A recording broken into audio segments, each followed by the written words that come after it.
తెలంగాణ రాష్ట్రంలో ఈ కాంగ్రెస్ ప్రభుత్వంలో ఎమర్జెన్సీ పాలన నడుస్తూ ఉంది. నిన్న చూసినాం. ఏదైతే కౌశిక్ రెడ్డి గారు కేసు పెట్టడానికి వెళ్తే ఆయన మీద కేసు పెట్టి పోలీస్ స్టేషన్లో పెట్టి ఎంత నిర్బంధించారో ప్రజలందరూ చూసారు. అరే ఏమైనా నాయనానికి అనుకుందానికి హరీష్ రావు గారు వెళ్తే హరీష్ రావు గారిని కూడా మరి రాత్రి 9 గంటల వరకు పోలీస్ స్టేషన్లో ఉంచడం జరిగింది. బీఆర్ఎస్ నాయకులను కార్యకర్తలను కూడా రాత్రి 10 గంటల దాకా, ఆడబిడ్డలను సైతం 10-11 గంటల దాకా చూస్తే వాళ్ళు రాత్రులు ఇంటికి వెళ్ళిన సందర్భం మనం చూసినాం. ఎందుకంటే ఇంత నిర్బంధ పాలన, ఎందుకంటే ఇంత భయం?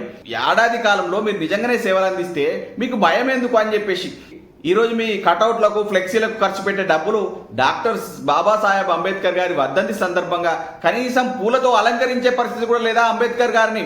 మీ రాహుల్ గాంధీ గారేమో రాజ్యాంగాన్ని చేతిలో పట్టుకొని తిరుగుతూ ఉంటాడు, మీరేమో రాజ్యాంగాన్ని సృష్టించిన ఏదైతే అంబేద్కర్ గారిని అవమానిస్తూ ఉన్నారు. ఈరోజు తెలంగాణ రాష్ట్రంలో ఏదైతే ఆ 125 అడుగుల అంబేద్కర్ గారి విగ్రహాన్ని ఈరోజు మీరు పూలతో అలంకరిస్తే, ఈరోజు అంబేద్కర్ విగ్రహం దగ్గరికి వెళ్తే మీ ఈ దళిత సామాజిక వర్గం మొత్తం కూడా కేసీఆర్ గారు అప్పుడు అద్భుతంగా చేశారు. ఈరోజు ఈ దళిత సామాజిక వర్గం మొత్తం కూడా తిరగబడుతుందనే ఒక ఉద్దేశంతో మీరు అణిచివేస్తా ఉన్నారు.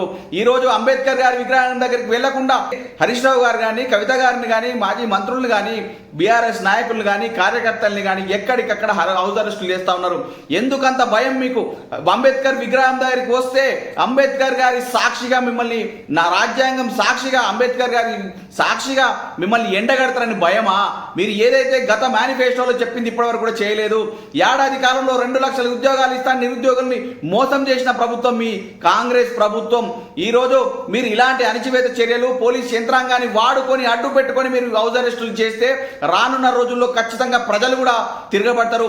ఎంతమందిని ఆపగలరు మీరు? ఈ రోజు 10 మందిని, ఈ రోజు 1 రోజు, 2 రోజులు, 3 రోజులు ఆపగలుగుతారు. కానీ ముందు రోజులలో, రానున్న రోజులలో తెలంగాణ సమాజం మొత్తం, యావత్ తెలంగాణ సమాజం మొత్తం వచ్చి సెక్రటరియట్ ముట్టడిస్తే ఎవరు ఆపగలరు?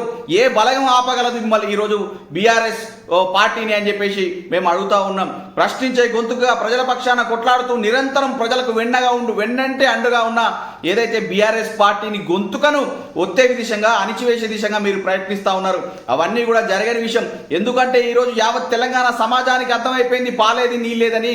ఈ రోజు యావత్ తెలంగాణ సమాజానికి అర్థమైంది గాడిదేదో గుర్రమేదని. రానున్న రోజుల్లో ఖచ్చితంగా ప్రజలందరూ కూడా తిరగబడి మీకు బుద్ధి చెప్తారు.